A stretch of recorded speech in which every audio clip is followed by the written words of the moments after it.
if you have used the telescope and then refer to a star atlas, you will discover how useless they are.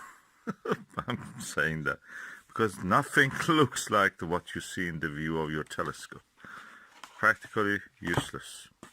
So what you need is actually something that shows all the stars, all the ones that you can see in the field of view of your telescope. And for that you need a photographic star atlas, the real thing in front of you to show you at a good scale. So that's what I've done. I've got a photographic star atlas. Let's just open and see. Okay, this is the photographic star atlas. I'm opening it. Let's see. I must say that they look very cheap and tempting, so I got another copy. So when I made that video of unboxing, I noticed that the camera for one reason was too close to the book and you could not see the whole thing, so I'm just doing it again. This is the photographic atlas of the stars by forward by Sir Arnold Wolfendale, and is also by Arnold Doherty I know him, Patrick Moore. What is good about this atlas? Okay, let's just remove this stuff. First, it is hardcover, so no worry that it will not hold on to the use, good use. So it's published first of all by Institute of Physics, Bristol and Philadelphia. This edition of it is in 1997. These are the table of contents. As you can see, just 4 words and an introduction, the atlas. Then it comes to main part, which is the constellations. Several constellations sometimes are packed together like the Rhodal Reticle, and these are the southern constellations, of course. Aquarius, Equus, which are close together. Andromeda, Triangulum, Arius, they're close together again. So they're packed together.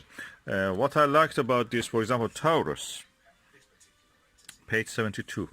I was trying to find one of the smallest telescope I have, the M1 Crab Nebula, and I was wondering why nothing looks like the actual view of the stars in the telescope when I look at the atlas. The reason is that atlas doesn't record all the stars. We see so many stars here, and the atlas that I was showing you previously doesn't have most of them. Even in this version, you don't see most of the stars. For example, this Milky Way field, the stars are not there. By the way, that's photography. This is most of the stars that you can see. So if you look here, that's Beta Auriga or Beta Taurus. And this is Zeta Taurus, and one is close to that. So finding exactly where you are looking without using this atlas probably will be difficult without this photographic atlas. So this is a really good aid in finding. So asterisms and everything are here. You can use this.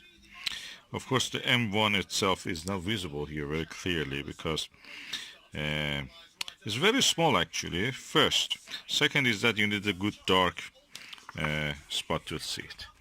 And now we come to Orion, the beautiful constellation. It's full of star clusters. We don't consider this pack here as a cluster, but these are actually a cluster, star cluster, around the Epsilon Orionis. And this M42 practically is a cluster. You can see it, they're formed even the nebulosity is around it yet.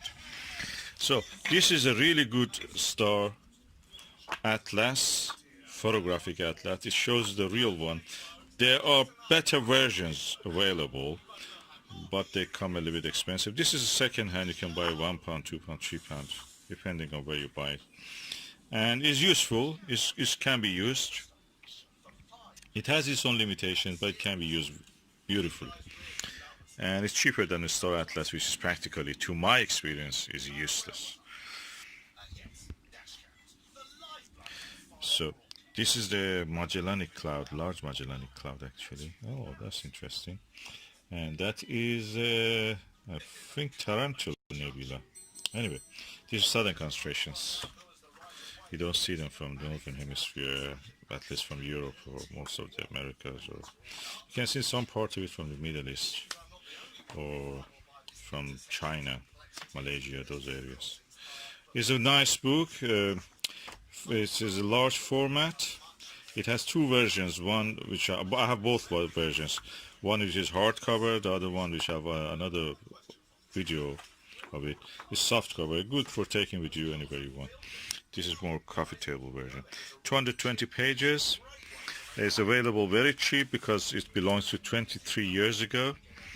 And since then we have those German books, Astrophotographische Atlas of the Mond or Mond? No, something like that. Cosmos.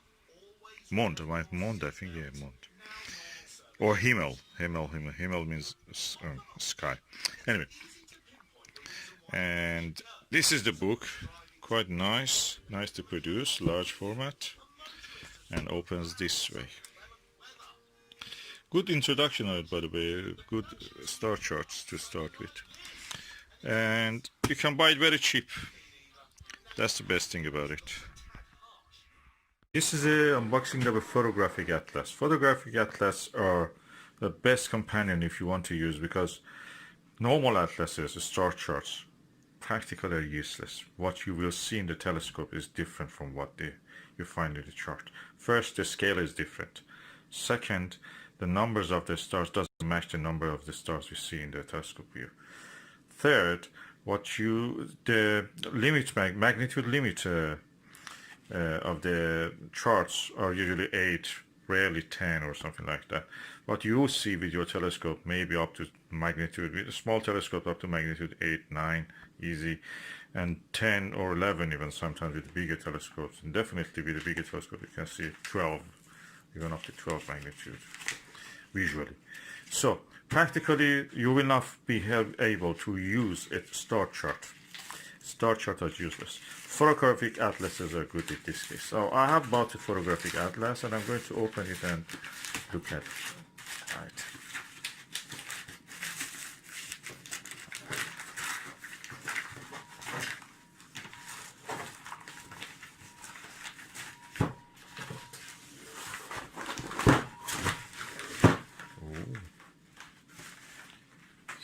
Library.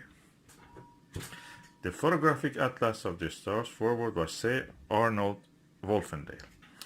H.G.P. Arnold, Paul Doherty, this is Open University guy, I've met him, he's a nice guy, and Patrick Moore, I was in communication with him, is the Institute of Physics. That is practically the same book that they published in the hardcover and now available also in the softcover. So really good book, very cheap, you can buy it for less than £5. So the hardcover book is good for taking to the field probably, or whichever you choose, and the softcover is good for either home or again vice versa to taking to the field. For example, this is the Orion Nebula. These are the stars you see in the Orion Nebula. So if you want to find the M1, for example, here, you just can refer to this, see the numbers of the stars around it, see the patterns of the stars, and M1 will be somewhere here or between these two stars here.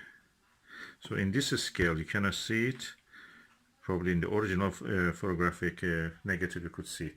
But you see the hint of the Rosetta Nebula in Monoceros. You see the Orion Nebula, you see some hint of the Horsehead Nebula, you see the Flame Nebula if you look carefully in the pictures. And the charts are here. You can see these charts are closest you can see in this one, but actual numbers of the stars in this are more numerous. So you can see the colors of the nebula here, you just see a circle, and the colors of the stars again are visible. So this is in general of more use than the other one. So good one. And this book is in the, how many pages? 220 pages. Good price, good value for the book, and it covers all the constellations. So practically it starts from map 1 to map 45, covers most of the constellations. Several constellations are covered together. For example, Crux, Phoenix, Microscopium, Indus, Piscis Australis, these are southern hemisphere constellations, are covered in map 9 in page 52. And Dorado, Reticulum, Tucana, Octans, Mensa, Hydrus. Probably in a way you can say this is a northern hemisphere centered, but there are good information here which you can use. And the maps also have a coverage. They cover each other in some parts. For example, I saw here Orion Nebula, which has a better color than the other picture itself, but Rosetta Nebula is not very good here. But you can see the Ursa Minor, Canis Minor and Canis Major, Monoceros, Gemini, part of the Hydra, Popis, and that's a sculpture, Lepus, that's a thingy. You know, I have several names in my name, different languages. Anyway, Lepus is the rabbit or hare. And you can see the blob here. What is that blob? That's M48. The blue blob. And the other blue blobs with some star clusters. You can see this M47, M46. So when you look at the sky and you see this, you know what it is. So M42 also is here, and all the other nebulas around here. This is a Betelgeuse, of course, or Betelgeuse. And the next star, which is not here, Bellatrix, also is that corner. And this is Rigel. And the belts of Orion, M78. You can see M78 here, somewhere here. So generally, this is very good. You can see the Milky Way, outline of the Milky Way also. So I recommend this book. This is cheap, second-hand. There are also German version of this book, bigger and more useful probably in a way. But that is the price of a new book. You have to pay around, I think, 15 or 25 euro, something like that. This one is you can buy second-hand. I bought it for £1 or something, £2-3 just postage for it.